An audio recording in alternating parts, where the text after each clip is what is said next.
Donna, you got quite the vent today. It sounds like what's going on with you. Well, I wanted to voice my opinion on something that's been bothering me for a really long time. Okay. I tried writing the newspaper and contacting TV stations, but nobody seems to want to stay with this. So that's why I'm calling you guys. Okay. What's the issue? Well, over the past few years, I've been involved in 3 separate car accidents involving deer. Mm-hmm. The population and everything. Each of these incidents, they've occurred shortly after I saw a deer crossing sign on the highway.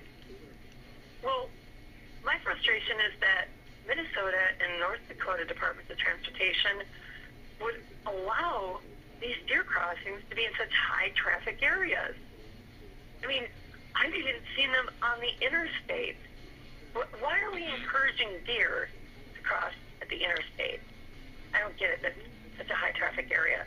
I mean, I understand that deer are wild animals and they need to travel across the streets occasionally to survive, and of course to find food, but it seems to me that so irresponsible of us to allow these deer crossings to be in areas where these deer are so likely to be struck by oncoming traffic.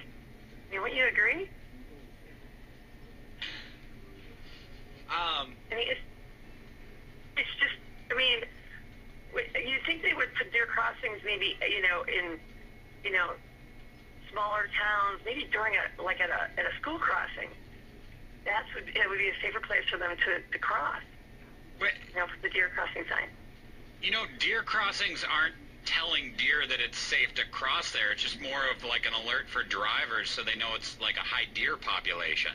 The government put the deer crossings there. They can direct the deer population anywhere they want to by moving that deer crossing sign. I mean, why in the world would they place it on the highway or the interstate?